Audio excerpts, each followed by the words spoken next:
আজকে আমি নিয়ে এসেছি তোমাদের কাছে একাদশ শ্রেণীর নতুন সিলেবাসে ভূগোলে পৃথিবীর অভ্যন্তর ভাগ এই অধ্যায় থেকে এমসিকিউ প্রশ্ন উত্তর।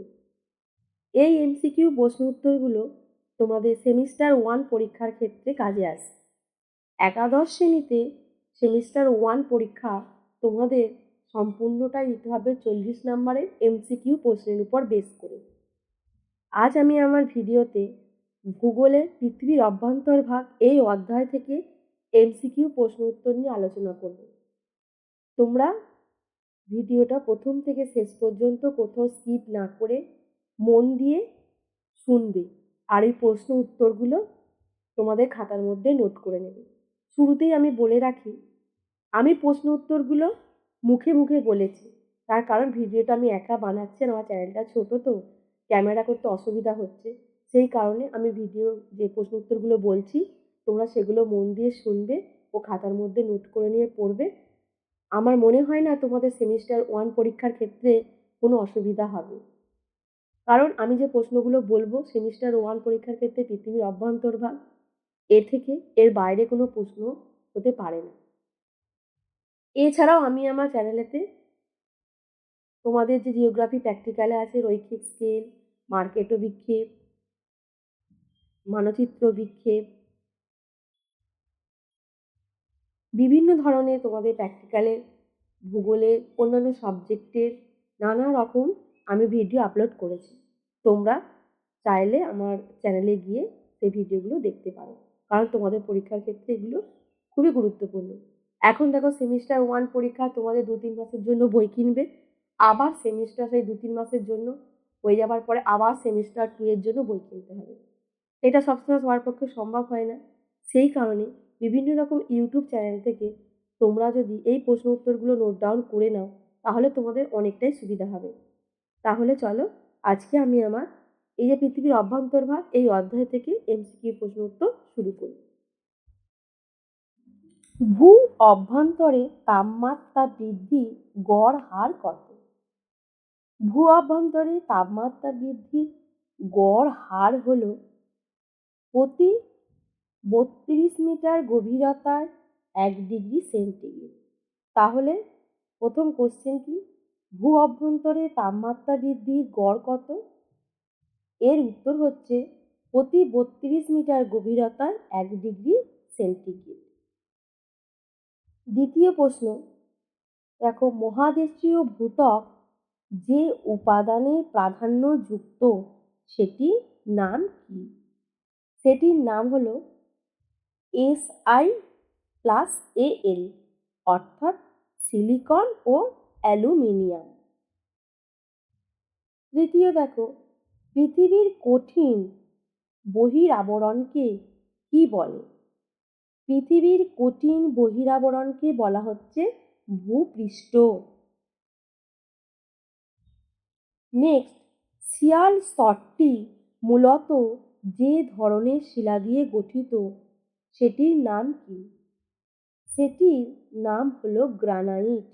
তাহলে শিয়াল স্তরটি মূলত যে ধরনের শিলা দিয়ে গঠিত তার নাম হলো গ্রানাইট। পৃথিবীর মোট আয়তনের প্রায় 15% অধিকার করে আছে কোন মণ্ডল? পৃথিবীর মোট আয়তনের প্রায় 15% অধিকার করে আছে কেন্দ্রমণ্ডল। নেক্সট, ভূপৃষ্ঠ থেকে ভূকেন্দ্র পর্যন্ত পৃথিবীর ব্যাসার্ধ কত? ভূপৃষ্ঠ থেকে ভূকেন্দ্র পর্যন্ত পৃথিবীর ব্যাসার্ধ প্রায় 6371 কিমি। তাহলে আমরা কি দেখলাম না, ভূপৃষ্ঠ থেকে ভূকেন্দ্র পর্যন্ত পৃথিবীর ব্যাসার্ধ কত হলো? 6371 কিমি।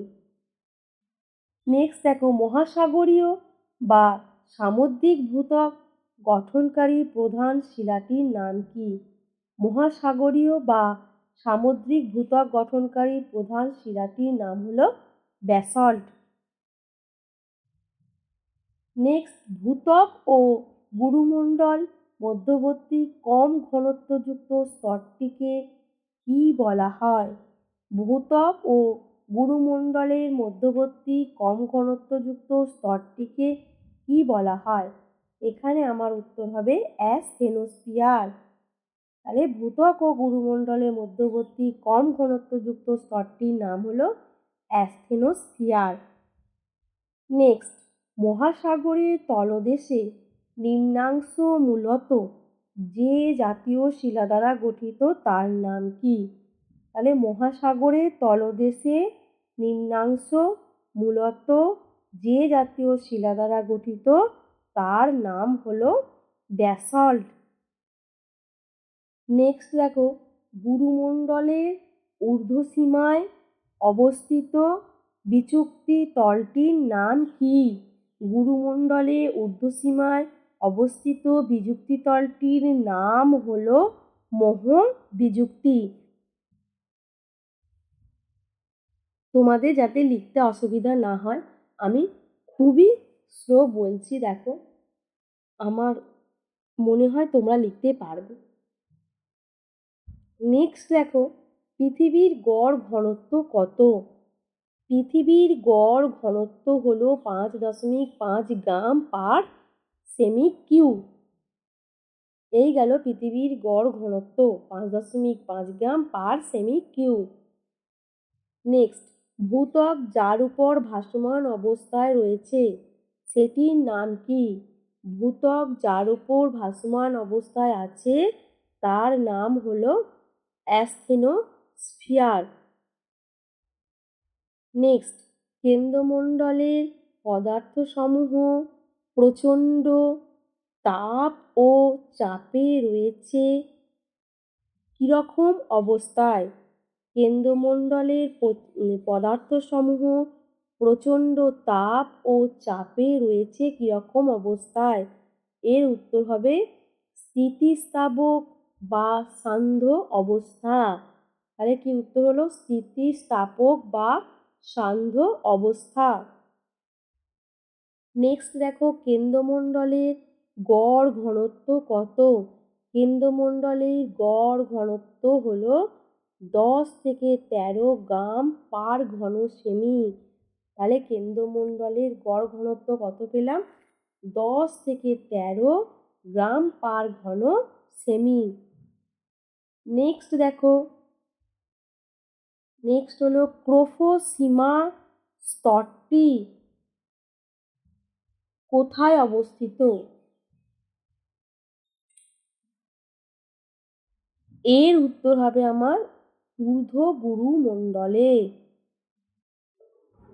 নেক্সট দেখো, কোন শিলার উপস্থিতিতে অ্যাসথেনোস্ফিয়ার স্তরটি সান্ধ্য অবস্থায় আছে?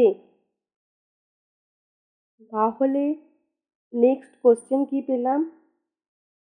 কোন শিলার উপস্থিতিতে অ্যাসথেনোস্ফিয়ার স্তরটি সান্ধ্য অবস্থায় আছে? এর উত্তর হবে আমার পেরিডোটাইট। তাহলে কোন শিলার উপস্থিতিতে? না পেরিডোটাইট শিলার উপস্থিতিতে অ্যাসথেনোস্ফিয়ার স্তরটি সান্ধ্য অবস্থায় আছে।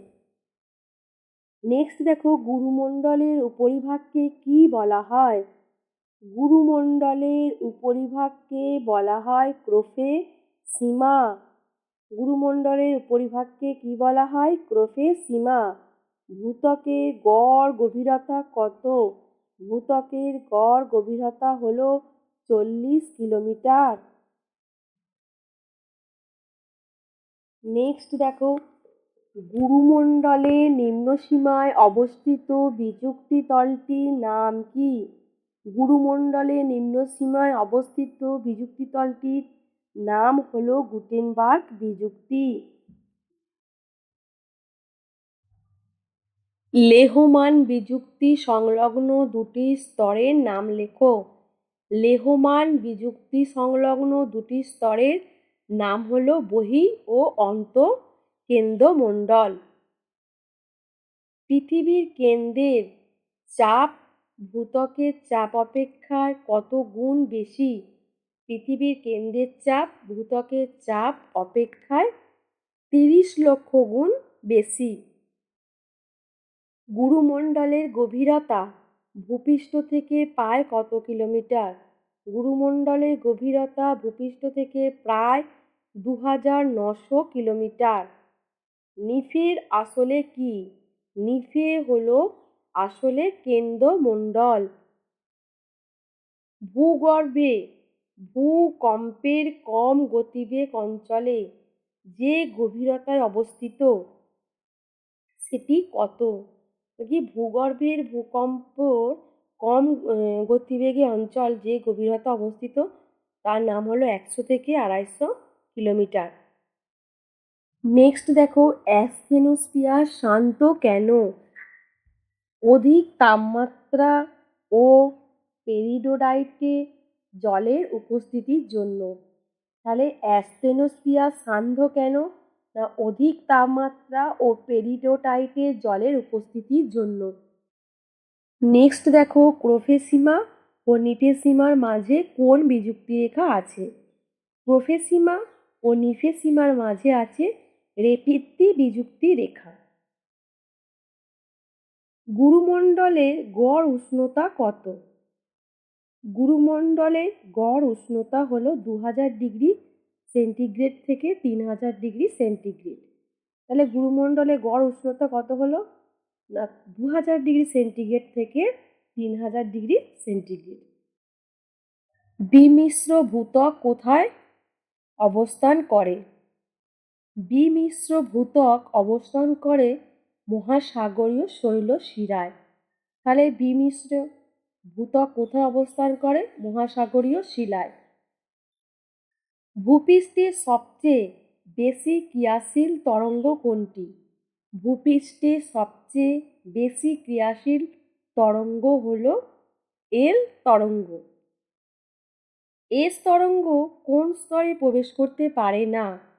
এস তরঙ্গ প্রবেশ করতে পারে না কেন্দ্রমণ্ডলে। অশ্বমণ্ডল বলা হয় কোন অংশকে? অশ্বমণ্ডল বলা হয় গুরুমণ্ডলের ঊর্ধ্ব অংশকে।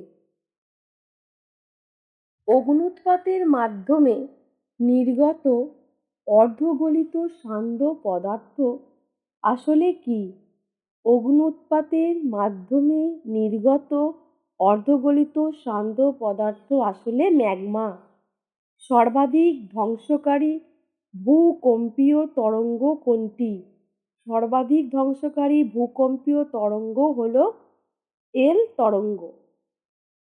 এখনো পর্যন্ত পৃথিবীতে যত কিমি গভীরের শিলাসমূহ সংগ্রহ করা সম্ভব হয়েছে সেটা কত? অর্থাৎ এখনো পর্যন্ত পৃথিবীতে কত কিমি গভীরতা পর্যন্ত শিলা নমুনা সংগ্রহ করা সম্ভব হয়েছে?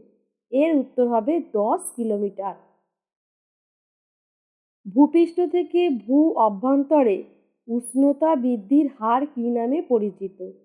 ভূপৃষ্ঠ থেকে ভূ অভ্যন্তরে উষ্ণতা বৃদ্ধির হার ভূতাপীয় অবক্রম নামে পরিচিত। তাহলে কী নামে পরিচিত হলো? ভূতাপীয় অবক্রম নামে পরিচিত। ভূমিকম্পের এস তরঙ্গ সর্বাধিক গতিপ্রাপ্ত হয় কোথায়? ভূমিকম্পের এস তরঙ্গ সর্বাধিক গতিপ্রাপ্ত হয় নিম্ন গুরুমণ্ডলে। ভূমিকম্পের প্রাথমিক তরঙ্গের সর্বনিম্ন গতি দেখা যায় কোথায়? ভূমিকম্পের প্রাথমিক তরঙ্গের সর্বনিম্ন গতি দেখা যায় শিয়াল স্তরে। উইসার্ট-গুটেনবার্গ বিযুক্তি রেখা ঊর্ধ্ব ও নিম্ন স্তরে অবস্থান করে যথাক্রমে কোন মণ্ডলে? উইসার্ট-গুটেনবার্গ বিযুক্তি রেখার ঊর্ধ্ব ও নিম্ন স্তরে অবস্থান করে যথাক্রমে কোন মণ্ডলে? এর উত্তর আমার গুরুমণ্ডল ও কেন্দ্রমণ্ডল। পৃথিবীর সবচেয়ে ভারী, উষ্ণতম এবং অর্ধ তরল ম্যাগমা দ্বারা গঠিত ভূস্তর কোনটি? পৃথিবীর সবচেয়ে ভারী, উষ্ণতম এবং অর্ধ তরল ম্যাগমা দ্বারা গঠিত স্তর হল কেন্দ্রমণ্ডল। পৃথিবীর কেন্দ্রমণ্ডলে প্রবাহিত হওয়ার একমাত্র ভূমিকম্প তরঙ্গটির নাম কি? তাহলে পৃথিবীর কেন্দ্রমণ্ডলে প্রবাহিত হওয়ার একমাত্র ভূমিকম্প তরঙ্গটির নাম হলো পি তরঙ্গ। পৃথিবীর মোট ব্যাসার্ধের অর্ধেকেরও বেশি বেধযুক্ত ভূস্তরটির নাম কি? পৃথিবীর মোট ব্যাসার্ধের অর্ধেকেরও বেশি বেধযুক্ত ভূস্তরটির নাম হলো কেন্দ্রমণ্ডল। বহিঃকেন্দ্রমণ্ডলের বেধ কত? বহিঃকেন্দ্রমণ্ডলের বেধ প্রায় 2258 কিলোমিটার। তাহলে বহিঃকেন্দ্রমণ্ডলের বেধ কত? 2258 কিলোমিটার। ভূ অভ্যন্তরে গুরুমণ্ডল স্তরটি গড় বেধ বা গভীরতা কত? ভূ অভ্যন্তরে গুরুমণ্ডল স্তরটি গড় বেধ বা গভীরতা হল 2858 কিলোমিটার। গুরুমণ্ডল স্তরটি কেন্দ্রমণ্ডল এবং ভূত্বক স্তর থেকে যে যে বিযুক্তি তল দ্বারা বিচ্ছিন্ন তা হল যথাক্রমে গুটেনবার্গ ও মোহ বিযুক্তি। তাহলে গুরুমণ্ডল স্তরটি কেন্দ্রমণ্ডল এবং ভূত্বক স্তর থেকে যে যে বিযুক্তি তল দ্বারা বিচ্ছিন্ন সেগুলো হলো গুটেনবার্গ ও মোহ বিযুক্তি। তোমাদের যদি লিখতে অসুবিধা হয় আমি তার জন্য আস্তে আস্তে বলছি, তোমরা অবশ্যই এই প্রশ্ন উত্তরগুলো খাতার মধ্যে লিখে নেবে, কারণ বারবার নতুন নতুন প্রত্যেকটা সেমিস্টারে বই কেনা অনেকের পক্ষেই সম্ভব নয়। তারা যদি একবার কষ্ট করে লিখে না তাহলে কিন্তু তোমাদের এই বই কেনা থেকে অনেকটা লাঘব হবে। নেক্সট দেখো, পৃথিবীর গভীরতার সাথে গুরুমণ্ডল স্তরের ঘনত্ব কিরূপ হয়? পৃথিবীর গভীরতা বৃদ্ধির সাথে গুরুমণ্ডল স্তরের ঘনত্ব বৃদ্ধি পায়। ব্যাসার্ধ পৃথিবীর মোট ব্যাসার্ধের অর্ধেকের কম হলেও পৃথিবীর মোট আয়তনের অর্ধেকের অনেক বেশি দখল করে থাকা ভূস্তরটির নাম কি? তাহলে কি প্রশ্নটা, না ব্যাসার্ধ পৃথিবীর মোট ব্যাসার্ধের অর্ধেকের কম হলেও পৃথিবীর মোট আয়তনের অর্ধেকের অনেক বেশি দখল করে থাকা ভূস্তরটির নাম কি? এর উত্তর আমার সিয়াল ও সীমার মিলিত স্তর। কি উত্তর হলো? না সিয়াল ও সীমার মিলিত স্তর। নেক্সট দেখো, কনরাড বিযুক্তি সংলগ্ন স্তর দুটির নাম কি? কনরাড বিযুক্তি সংলগ্ন স্তর দুটির নাম হলো সিয়াল ও সীমা। রেপিত্তি বিযুক্তি তল দ্বারা বিচ্ছিন্ন হয়েছে ভূ অভ্যন্তরের কোন স্তর? রেপিত্তি বিযুক্তি তল দ্বারা বিচ্ছিন্ন হয়েছে ভূ অভ্যন্তরে বহিঃগুরুমণ্ডল ও অন্তঃগুরুমণ্ডল স্তর। ভূ অভ্যন্তরে ক্রোফেসীমা স্তরটির বিস্তার কত? ভূ অভ্যন্তরে ক্রোফেসীমা স্তরটির বিস্তার প্রায় 637 কিলোমিটার। গুটেনবার্গ বিযুক্তি স্তরটি ভূপৃষ্ঠ থেকে যে গভীরতা অবস্থিত সেটি কত? তাহলে গুটেনবার্গ বিযুক্তি স্তরটি ভূপৃষ্ঠ থেকে 2891 কিলোমিটার গভীরতায় অবস্থিত। লেহমান বিযুক্তি স্তরটি ভূপৃষ্ঠ থেকে যে গভীরতায় অবস্থিত সেটি কত? লেহমান বিযুক্তি স্তরটি ভূপৃষ্ঠ থেকে 5149 কিলোমিটার গভীরতায় অবস্থিত। ভূ অভ্যন্তরের নিফেসীমা স্তরটির বেধ কত? ভূ অভ্যন্তরের নিফেসীমা স্তরটির বেধ প্রায় 2221 কিলোমিটার। ভূত্বক গঠনকারী প্রধান উপাদান কোনটি? ভূত্বক গঠনকারী প্রধান উপাদান হলো অক্সিজেন। মহাদেশীয় ভূত্বকে যে দুটি উপাদানের প্রাধান্য থাকে সেগুলি কি? মহাদেশীয় ভূত্বকে যে দুটি উপাদানের প্রাধান্য থাকে সেগুলি হলো সিলিকন ও অ্যালুমিনিয়াম। পৃথিবীর অভ্যন্তর সম্পর্কে সর্বাধিক ধারণা পাওয়া গেছে কি থেকে? পৃথিবীর অভ্যন্তর সম্পর্কে সর্বাধিক ধারণা পাওয়া গেছে ভূকম্পন তরঙ্গের মাধ্যমে। ভূত্বক ও গুরুমণ্ডলের মধ্যবর্তী বিযুক্তি রেখা কোনটি? ভূত্বক ও গুরুমণ্ডলের মধ্যবর্তী বিযুক্তি রেখা হল মোহ বিযুক্তি রেখা। তরল ও গ্যাসীয় পদার্থের মধ্য দিয়ে নয়, কেবল কঠিন মাধ্যম দিয়ে যাতায়াত করতে সক্ষম ভূকম্প তরঙ্গ কোনটি? তরল ও গ্যাসীয় পদার্থ মধ্য দিয়ে নয়, কেবল কঠিন মাধ্যম দিয়ে যাতায়াতে সক্ষম ভূকম্প তরঙ্গটি হল গৌণ তরঙ্গ। মহাদেশীয় ভূত্বকে স্পষ্ট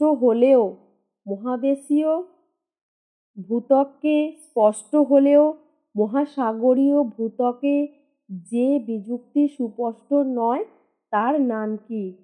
তাহলে মহাদেশীয় ভূত্বকে সুস্পষ্ট, কিন্তু মহাসাগরীয় ভূত্বকে সুস্পষ্ট নয়।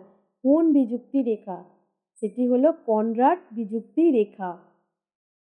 ভূ অভ্যন্তরস্থ যে মণ্ডলের বহির্মণ্ডল সান্দ্র এবং অন্তর্মণ্ডল কঠিন তার নাম কি?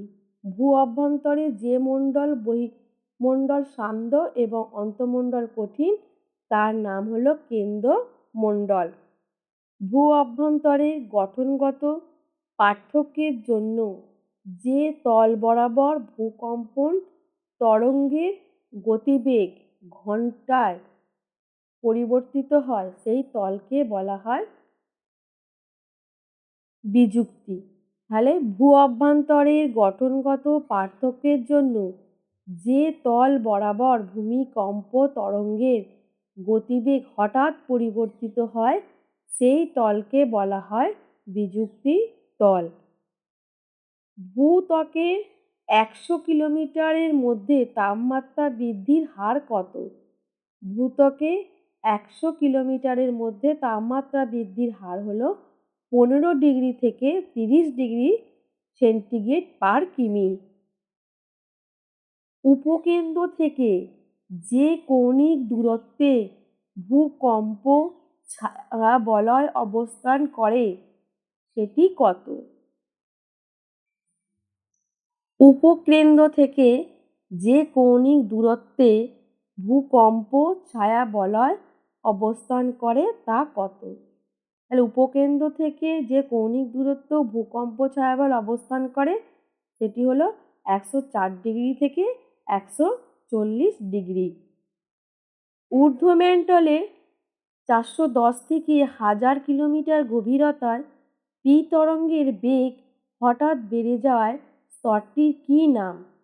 তাহলে ঊর্ধ্বমেন্টলে 410 থেকে 1000 কিমি গভীরতায় পি তরঙ্গের বেগ হঠাৎ বেড়ে যাওয়ায় স্তরটির নাম হলো গলিত সায়েন স্তর। গলিত সায়েন স্তর। মহাসাগরীয় ভূত্বকের গড় গভীরতা কত? মহাসাগরীয় ভূত্বকের গড় গভীরতা হলো 5 থেকে 7 কিলোমিটার। অ্যাস্থেনোস্ফিয়ার স্তরটি যে স্তরের ঊর্ধ্বসীমা অবস্থিত তার নাম কি?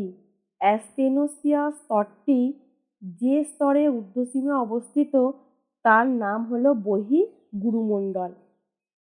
কোন ভূতত্ত্ববিদ অ্যাস্থেনোস্ফিয়ার নামকরণটি করেন?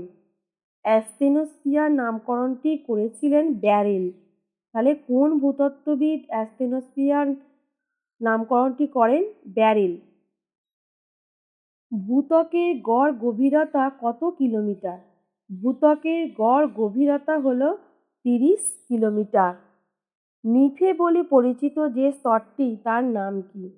নিফে বলে পরিচিত স্তরটির নাম হলো কেন্দ্রমণ্ডল। ড্যাশের ঘনত্ব সর্বাধিক? কার ঘনত্ব সর্বাধিক? কেন্দ্রমণ্ডলের ঘনত্ব সর্বাধিক। পৃথিবীর কেন্দ্রের চাপের পরিমাণ কত? পৃথিবীর কেন্দ্রে চাপের পরিমাণ হলো 3500 কিলোবার। তাহলে পৃথিবীর কেন্দ্রে চাপের পরিমাণ কত হলো? 3500 কিলোবার। কেন্দ্রমণ্ডলের ঠিক উপরে থাকে কোন মণ্ডল? কেন্দ্রমণ্ডলের ঠিক উপরে থাকে কোন মণ্ডল? এর উত্তর হবে গুরুমণ্ডল। মহাদেশীয় ভূত্বক কোন শিলা দ্বারা গঠিত? মহাদেশীয় ভূত্বক কোন শিলা দ্বারা গঠিত? এর উত্তর গ্রানাইট শিলা দ্বারা গঠিত। গুরুমণ্ডলের গভীরতা কত? গুরুমণ্ডলের গভীরতা কত? এর উত্তর 2900 কিলোমিটার। মহাদেশীয় ভূত্বকের ঘনত্ব কত? মহাদেশীয় ভূত্বকের গড় ঘনত্ব কত?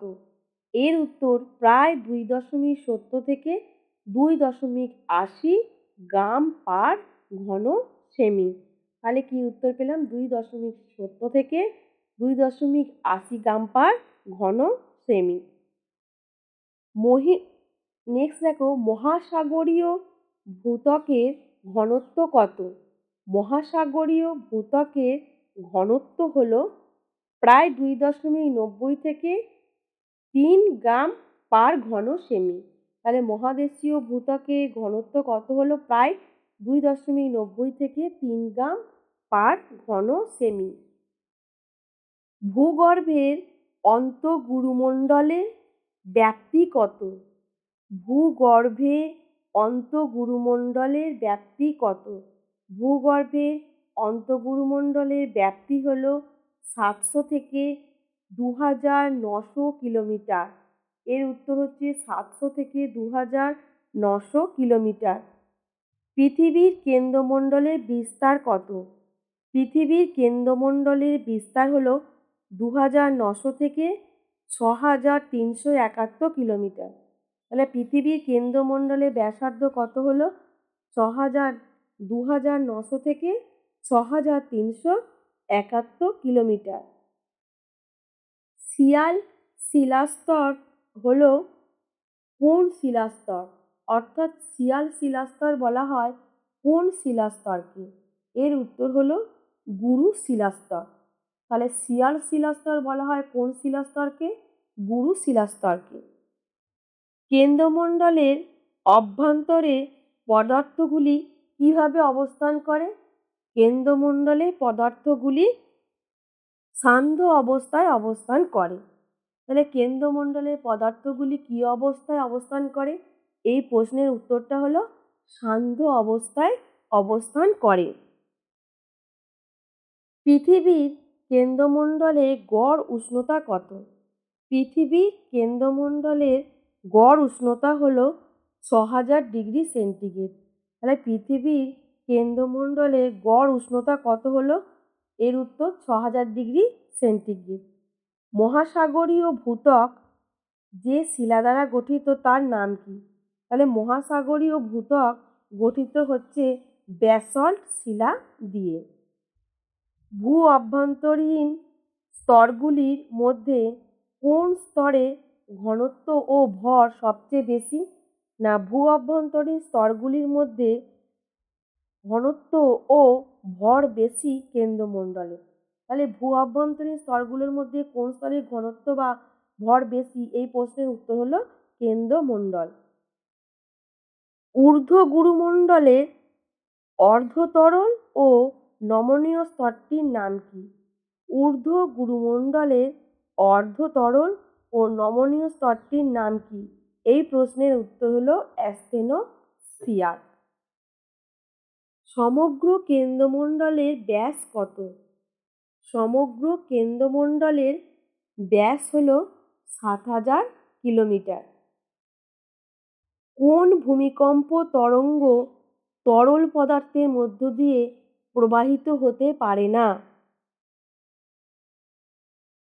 কোন ভূমিকম্প তরঙ্গ তরল পদার্থের মধ্য দিয়ে প্রবাহিত হতে পারে না? এই প্রশ্নের উত্তর হচ্ছে এস তরঙ্গ। কত সালে মোহ বিযুক্তি আবিষ্কৃত হয়? কত সালে মোহ বিযুক্তি আবিষ্কৃত হয়? তাহলে এর উত্তর হলো মোহ বিযুক্তি আবিষ্কৃত হয় 1909 সালে। কত সালে কনরাড বিযুক্তি রেখা আবিষ্কৃত হয়? কনরাড বিযুক্তি রেখা কত সালে আবিষ্কৃত হয়? এর উত্তর হলো কনরাড বিযুক্তি রেখা সালে আবিষ্কৃত হয়। কেন্দ্রমণ্ডল ও গুরুমণ্ডলের মধ্যে যে বিযুক্তি তলের সন্ধান পাওয়া যায় তা কী নামে পরিচিত? কেন্দ্রমণ্ডল ও গুরুমণ্ডলের মধ্যে যে বিযুক্তি তলের সন্ধান পাওয়া যায় তা কী নামে পরিচিত? এর উত্তর হলো উইসার্ট-গুটেনবার্গ বিযুক্তি তল। তাহলে উত্তরটা কি? উইসার্ট-গুটেনবার্গ বিযুক্তি তল। ভূমিকম্পে পি তরঙ্গ, এস তরঙ্গ ও এল তরঙ্গ পৃথিবীর যে অংশের ভিতর দিয়ে চলাচল করতে পারে তাকে কি বলে? তাহলে ভূমিকম্পের পি তরঙ্গ, এস তরঙ্গ ও এল তরঙ্গ পৃথিবীর যে অংশের ভিতর দিয়ে চলাচল করতে পারে তার নাম হলো ভূত্বক। তাহলে এর উত্তর হলো ভূত্বক।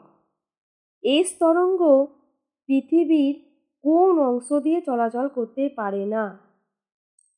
এস তরঙ্গ পৃথিবীর কোন অংশ দিয়ে চলাচল করতে পারে না? এর উত্তর হচ্ছে অ্যাস্টেনোস্ফিয়ার। অ্যাস্টেনোস্ফিয়ার স্তর দিয়ে এস তরঙ্গ চলাচল করতে পারে না। ভূ অভ্যন্তরে স্বল্প গতিবেগ সম্পন্ন অঞ্চল কোনটি? ভূ অভ্যন্তরের স্বল্প গতিবেগ সম্পন্ন অঞ্চল কোনটি? এর উত্তর হচ্ছে অ্যাস্টেনোস্ফিয়ার। তাহলে ভূ অভ্যন্তরের স্বল্প গতিবেগ সম্পন্ন অঞ্চলটির নাম হচ্ছে অ্যাস্টেনোস্ফিয়ার। ইঙ্গে লেমান ভূগর্ভে কোন গভীরতায় লেমান বিযুক্তি তলটির সন্ধান পায়? ইঙ্গে লেমান ভূগর্ভের কোন গভীরতায় লেমান বিযুক্তি তলটির সন্ধান পায়? এর উত্তর হবে আমার 5150 কিলোমিটার প্রায়। 5150 কিলোমিটার প্রায়। নেক্সট, কেন্দ্রমণ্ডলটি খনিজের গঠন অনুযায়ী কী নামে পরিচিত?